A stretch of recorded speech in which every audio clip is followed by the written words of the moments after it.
What's up, everybody? Matt Gajewski here, back again talking college football. And today we are discussing Iowa State ahead of the 2025 season.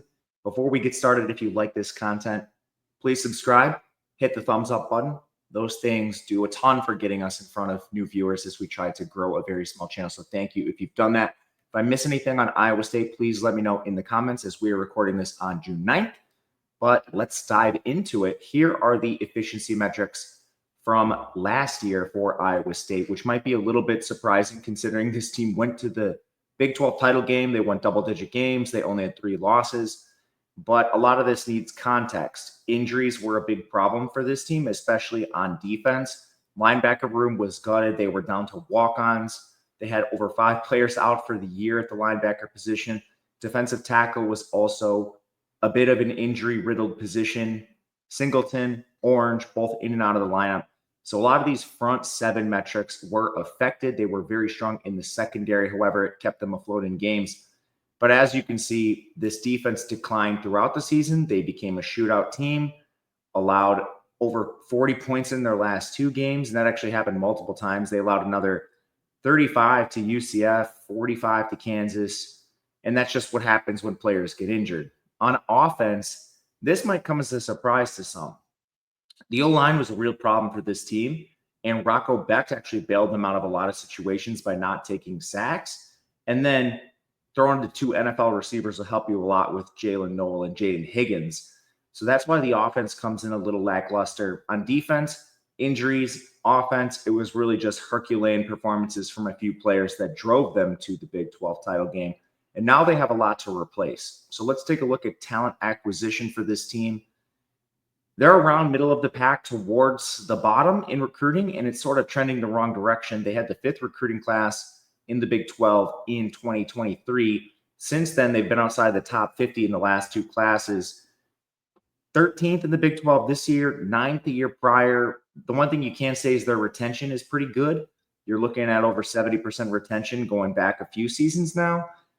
But this team is also not a heavy portal team. They're 61st in the transfer portal this year, 83rd last year, 84th the year before that. So they're definitely behind even teams in the Big 12 in terms of talent acquisition.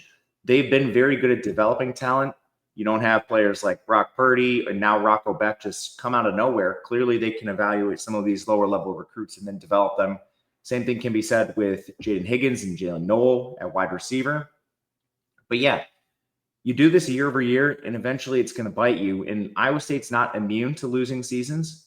As we look at the tenure of Matt Campbell, he's in his 10th season. Their record is 64-51 under him, but they missed a bowl in 2022. Since then, they went 7-6 in 23, 11-3 last year. So last year's season was kind of what they built towards with all the returning production.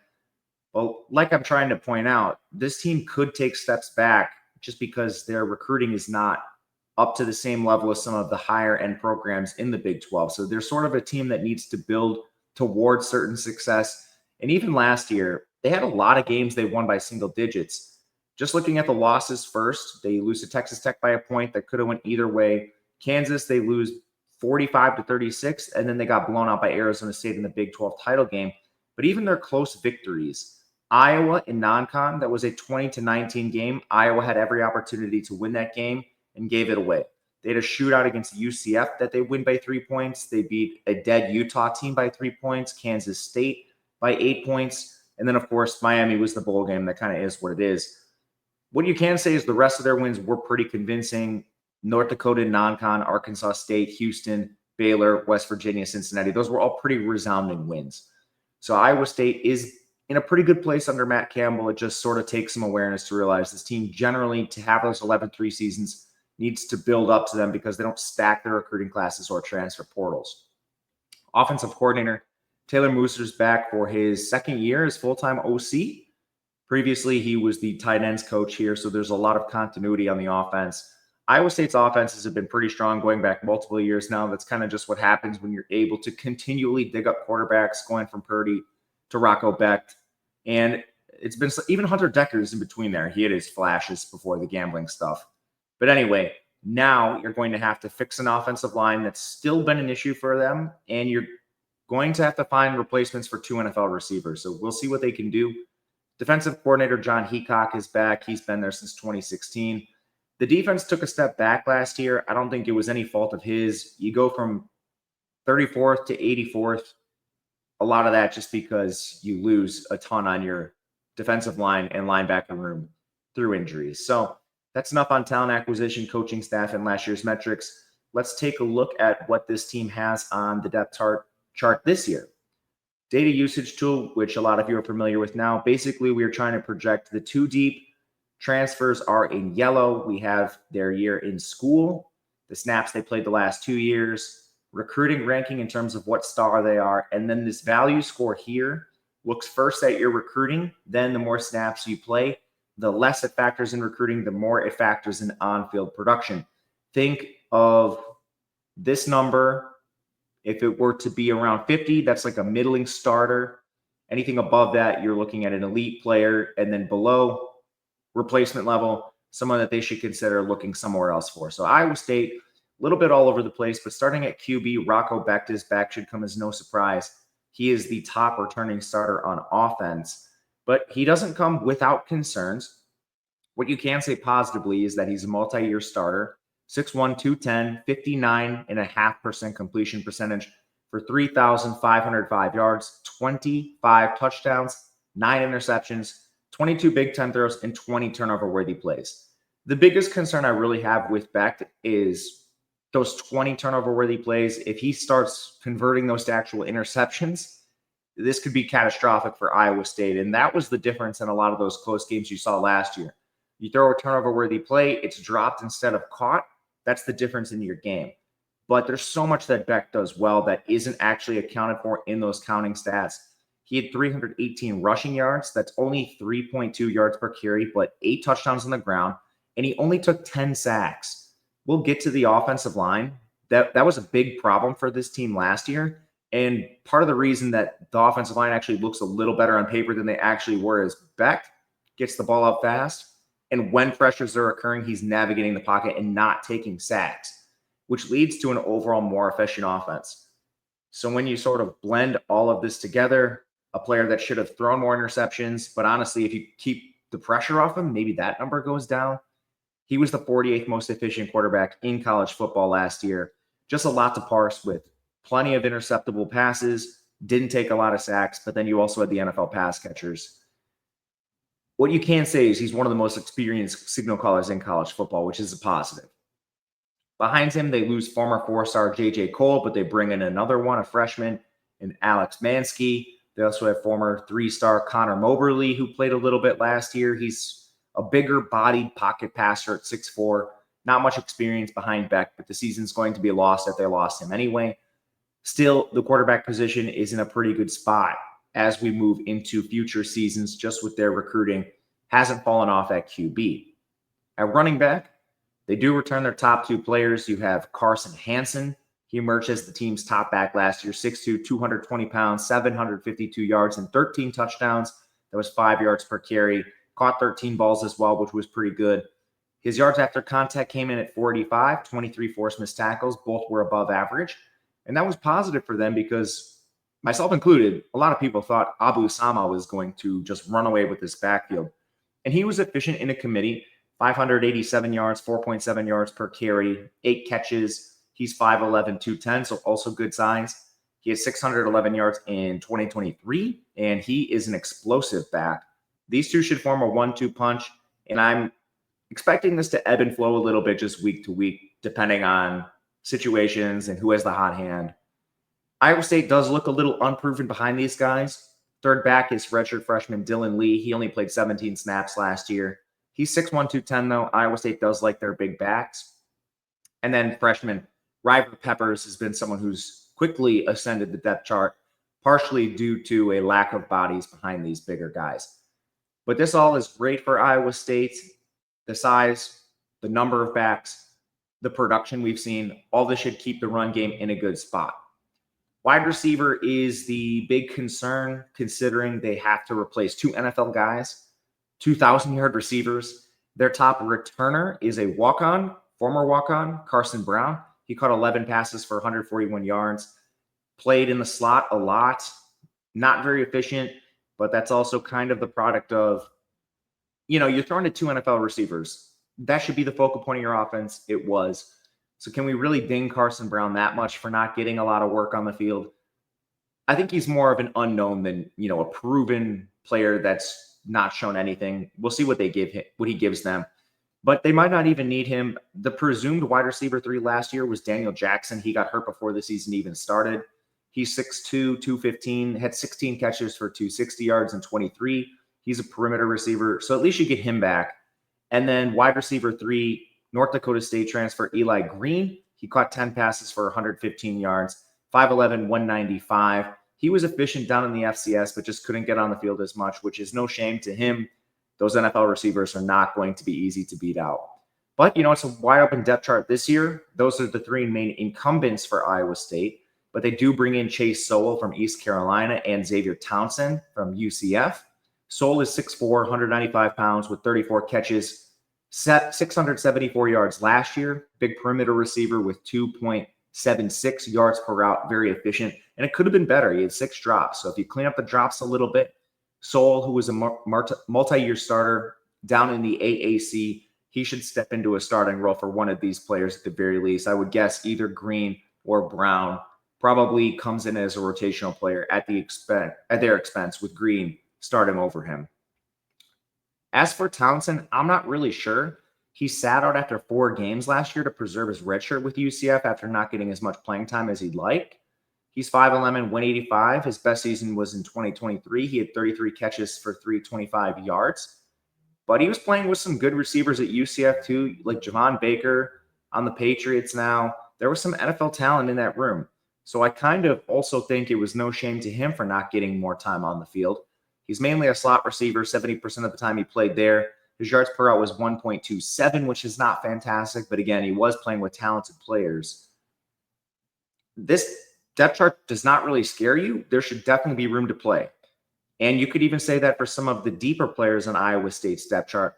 Brett Eskilston, he's back and receiving a lot of hype this spring at 6'1", 195. Dominic Overby and Kai Black are back with this team. They even have a decent recruit as a freshman in Xavier Robinson. To sum all this up, this receiving room almost certainly will take a step back. Who plays? I think your most likely candidates are Chase Sowell, Xavier Townsend, and Daniel Jackson, with Townsend playing the slot. Then getting rotational snaps out of Carson Brown and Eli Green, kind of what they did last year. But very unproven across the board. Would not be surprised to see this shaken up at some point. I also wouldn't be surprised to see them play more 2 tight end sets, especially because they have Ben Brahmer back, who was a big slot receiver for them through most of the last 2 years. He's 6'7", 250 pounds, but he's an excellent receiver. Last year he was hurt. He only played in 8 games and still finished 4th on the team in receiving. But back in 23, he had 28 catches for 352 yards. He ran only 40% of his routes from the tight alignment, so he played in the slot quite a bit. But he actually surprised me as a blocker. That did take a step back last year, I think largely due to injury, but excellent blocking numbers in 23. His injury also allowed Gabe Burkle to play quite a bit. He had 745 snaps last year. Wasn't as efficient as Brahmer, but he's 6'6", 260. He caught 26 balls for 296 yards. Actually was a slightly below average blocker at that big size, but he's another experienced player. And even Tyler Moore, 273 snaps, pretty good blocker. He's another 260-pound tight end. I mean, it's a very experienced unit, and that is going to help them a lot considering their inexperience at wide receiver. Offensive line. Let's see what we have here after last year's up and down season. So they replaced their 2 best starters, center Jared Huford, left tackle Jalen Travis. This unit was not great, and those were the 2 best players. So that immediately leads to some concerns. We're going to start at right tackle today. Tyler Miller returns. He's been a 3-year starter for this team. He's 6'9", 330 pounds. And at first glance, if you just look at the counting stats, you see 1 sack allowed. It looks pretty good. However, he allowed 35 QB pressures. So again, Rocco Beck fighting for his life, navigating pressures on his own. We talk about QB pressures, sacks, QB hits, being as much of a quarterback stat as they are an offensive line stat, because 2 things need to happen. 1, the offensive line allows the pressure. Then 2, the quarterback they evade the pressure or they take a sack. So that's the second decision point. Beck is excellent at that, and he bails out this offensive line a lot. So Miller, need him to clean up some of these pressures allowed. He has the enormous frame, but he's just yet to show he's athletic enough to fend off some of these elite pass rushers. The same thing can kind of be said for right guard starter Brennan Black. He's now entering his third year as the starter, and it's kind of the same thing as Travis. He allowed only 2 sacks last year, but 30 QB pressures. He was also below average in the run game. So we need some development here. Center, there's a few options. The first thing they could do is move left guard Dylan Barrett over there. He played a lot of guard last year. The former Wisconsin transfer got hurt, so only 351 snaps for him. He was excellent when on the field. You see 1 sack allowed from him. Instead of 30 pressures allowed like Brennan Black, he only allowed 4 QB pressures. So he's going to be a solid player wherever he decides to line up or wherever they decide to put him. If they remain at guard, I think you might see Jim Boniface back in the lineup. He was a starter in 2023, but he got benched last year. When he was on the field as a starter, he allowed 27 QB pressures and 5 sacks. He's a candidate to play one of the interior positions, but they also might use Trevor Burr a little bit more. 583 snaps for him, played almost everywhere across the interior, mostly left guard. He finished as a below average player largely because of his run blocking. As a pass blocker, he actually only allowed 7 QB pressures and no sacks, which is better than some of the other players on this unit. So right away, I think you could piece together a very good interior. Like we mentioned with Tyler Miller, it's mostly the tackles that are an issue. And that might be the case at left tackle as well. James Neal is probably the most likely candidate. 363 snaps for him last year. He played inside and out. Only 176 of those came at left tackle, but he allowed 1 sack and 10 QB pressures, which was pretty weak considering he only played 363 snaps. So there are definitely concerns, especially with Neal, Miller, and Black. But the rest of the unit that could play a lot, Barrett, Boniface, and Burr, I'm a little bit more optimistic on. They still have a couple other players that might assume a larger role as well. Austin Barrett transfers in from Indiana, Derek Jensen from Wisconsin. Neither are very experienced, but they come from Big Ten programs. Tyler Morrow, Dalen Hassard are two deep players they've had for a while. They have a 4-star freshman in Kual Kual. Will Tompkins is a pretty high recruit as well. It's not optimistic on paper, but it's also pretty hard to be like 119th on the offensive line again. Another year of development.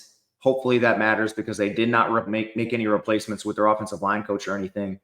And also you just have a wizard in back. So I'm not really sure what they're going to get out of the offensive line. It was a big concern last year.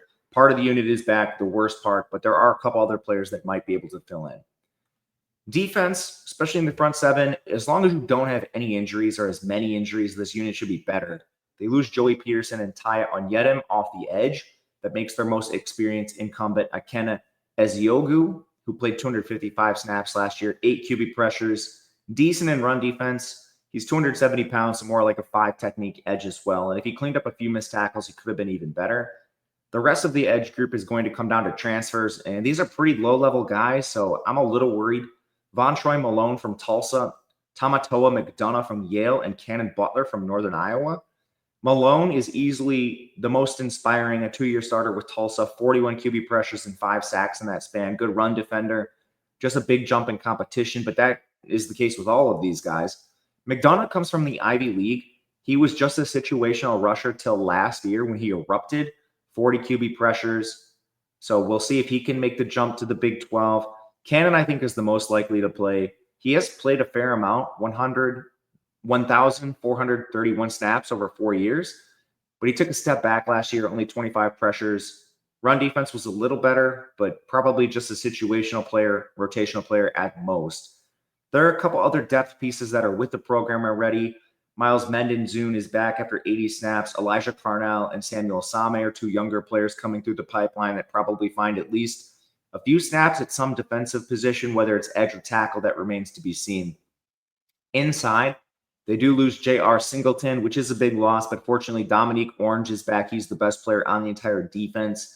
6'4", 325 pounds. He had 17 pressures from the interior. Awesome run defense numbers, multi-year starter. He's going to anchor this defense and hopefully take some pressure off a young and low-level edge group.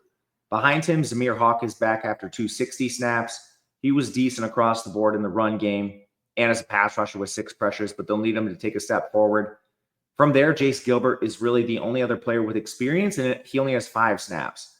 So this is a thin unit as well. Defensive line cannot sustain injuries. Otherwise, we could be looking at a situation similar to last year where you're just forced to play young, inexperienced, or FCS players that probably don't deserve to be in those roles. Linebacker, I don't know how this could possibly be worse. We just need some players to stay healthy, starting with Caleb Bacon. He only made it through 5 snaps last year, which was just a real shame. Started the first game, expected to be a quality player. He had a good 2023 season, 22 pressures, 60 tackles, and that was all on 346 snaps. So incredible rate stats. Just getting hurt 5 snaps into 2024 was a disaster for him. He's back. Then you also return McLaughlin. He was supposed to be a returning starter as well. He only made 4 starts last year. They came late in the season as he was knocking off an injury. Back in 2023, he had 46 tackles, played reasonably well in the pass game, a couple of interceptions for him. So McLaughlin being back will also help this unit. And then, like diamond in the rough, or I guess if you're looking for silver linings, Cooper Ebel had to play 711 snaps last year. He was 3rd on the team in tackles, 69 of them. And if he didn't miss 23 tackles, he could have been an elite starter. That's another thing they just need to clean up across the board, especially at linebacker with the young players. Basically, all of them had a problem with missed tackles. And Ebel was decent as a pass coverage unit player as well. 218 scoreless yards. He should be a player that they use as a starter as well with 3 backers. Then for depth, Kyle Brazina played 237 snaps as a true freshman. He had to start 7 games. His big problem was missed tackles. He had 5 of them. So Kyle Brazina is a good depth piece. Sophomore Bo Goodwin had to play 219. He missed 6 tackles. He wasn't great in coverage, but, we're talking freshmen that had to play. They had to play true freshmen Kyle Brazina, Bo Goodwin, and a walk-on in Rylan Barnes. Rylan Barnes played 289 snaps. And he actually played really well. 289 snaps, 30 tackles. All these guys are back. So, even if you have an injury at linebacker this year, at least you're dealing with an experienced player, not a complete true freshman or walk-on. So I think that should help them. Linebacker is the strength of this defense on paper. Defensive back was the strength last year. I think it's going to be pretty good again this year, even though they lose 4 players, including studs like Malik Verndon and Darian Porter. But Jontez Williams is back on the boundary.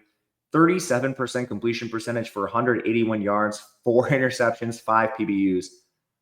Elite returner. Then the other corner position, I'm not sure on the boundary at least. They bring in Trey Bell from Lindenwood. Just such a big jump from FCS up to here. He only played 10 games last year. He was above average, but who knows? Otherwise, I'm not sure who they could use at that other corner spot. They moved Benny Ngoyi from wide receiver to cornerback. David Coffey and Drew Surgis have played a little bit over the last couple of years. Maybe they even take their nickel, Jeremiah Cooper, and play him more out wide. He's going to, I think, play at some position, just not 100% sure where. He was 4th on the team in tackles at 48. Another multi-year starter. He has over 1,700 snaps the last 3 years. Last year, he took a little bit of a step back in coverage, 60% completion for 398 yards and 5 scores, but still 2 interceptions, 7 PBUs, had an awesome 23. He's going to play somewhere on defense. Slot would be where I think he's best fit, but you could see him play a little more corner. He's played some safety.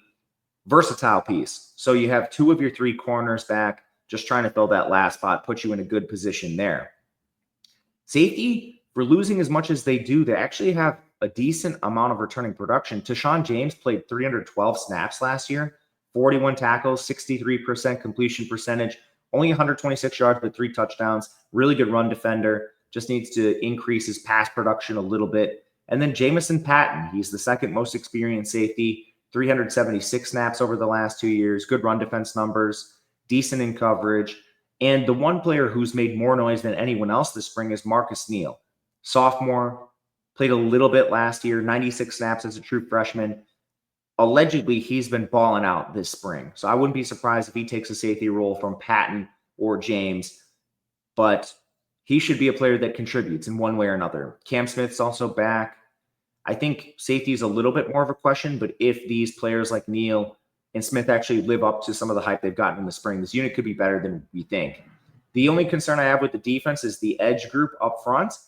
Orange needs to stay healthy, but linebacker's awesome. Secondary, I think, is better than people think, and the defense should be a little stronger than the offense, in my opinion, unless there's some incredible growth from the young wide receivers or the offensive line takes a step, which they're veterans. They should at some point. In the kicking game, Kyle Conradi is back. He had a weird season. He missed 2 of his 48 extra points, but I don't really know what to say about the field goals, man. 21 of 28. Only one of his misses came inside 40 yards, and then he was 6 of 12 on 40 plus, but 2 of 3 on 50 plus. So he clearly has some range, just needs to clean up a little bit of the inaccuracy, especially from like that 40 to 49.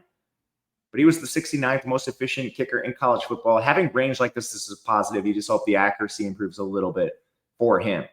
But as usual, most important thing with these teams, schedule. Let's take a look at what Iowa State faces this year. They have a week 0 game.